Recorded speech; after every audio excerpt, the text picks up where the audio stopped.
Hi, my name is Anthony Biondo, and I'm going to talk to you about auditing the speed of your website. Before we get started, I want to tell you a couple things about my firm and its background. Biondo Creative is a digital marketing agency based in Philadelphia, Pennsylvania. We help businesses build their brands through the use of websites, social media marketing, SEO, and PPC. We're a Google partner, Rackspace partner, and Shopify partner, and we've recently received awards for advertising and web design. In this webinar, I'm going to talk to you about why we get fidgety when websites take more than a couple seconds to load. I'll cover why speed is critical to the success of your website and marketing campaigns. I'll teach you the process for conducting an audit and show you how to perform a basic website speed audit. I'll also provide some references so you can dig deeper into website speed. And finally, I'll leave my contact information in case you have any questions. Without further ado, let's jump in. The need for speed. How many people remember these characters? If you aren't familiar with them, let me introduce you to Comcast spokesturtles, the Slowskis. The Slowskis are the opposite of you, me, most of our friends and family.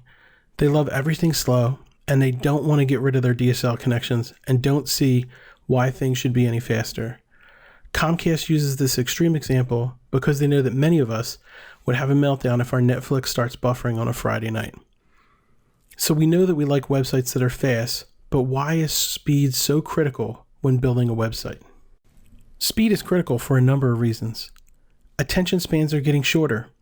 A 2016 Microsoft study showed that the average attention span has fallen to 8 seconds from 12 seconds in the year 2000. The pleasure principle is the force that compels human beings to strive for instant gratification to their needs, wants, and urges. Examples of a need can be as basic as breathing the air around us or going out to buy the latest tech gadget for the holidays.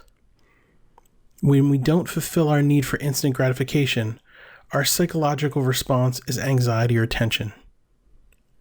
A fast website communicates professionalism to the visitor, and it leads to an overall better user experience. It can also lead to better positioning in search engines like Google and Bing.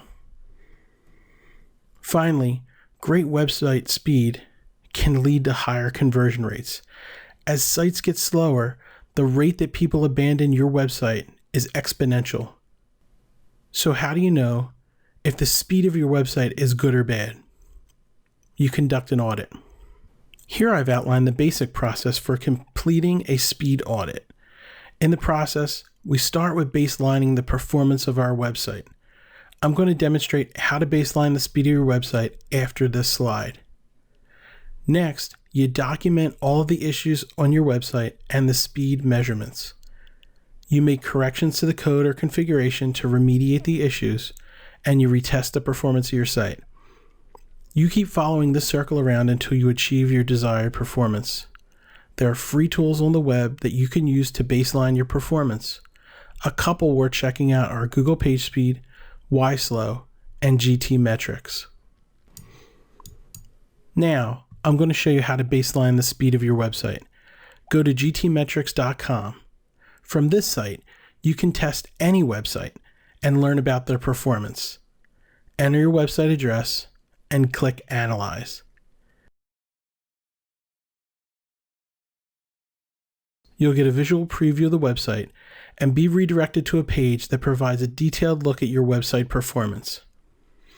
In this report, you'll receive a score from PageSpeed and YSlow. Just like in grade school, an A is good and an F is bad.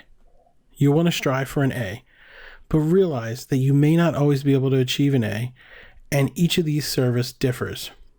You systematically go through the report and look for areas where you received a poor score and work to resolve the issues. If you expand each recommendation, you'll notice a blue button that says, "What does this mean?" If you hover over the button, it explains the recommendation in layman's terms. Keep in mind that some of the language may be technical and meant for developers. If you aren't technical, it's okay.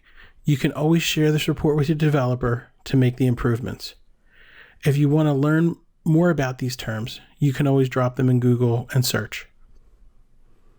I've outlined some resources that will help guide you to better performance on your website. Some ones to definitely check out are GT Metrics, Google PageSpeed, and the periodic table of SEO success factors.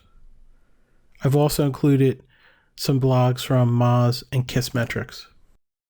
On this slide, I've provided ways for you to connect with me if you have any questions. If you need any help building a site or optimizing your existing website, please feel free to give us a call at 215-778-8530 or visit our website at biondocreative.com. Thank you for taking the time to watch this webinar. Please feel free to leave comments below and let us know your thoughts.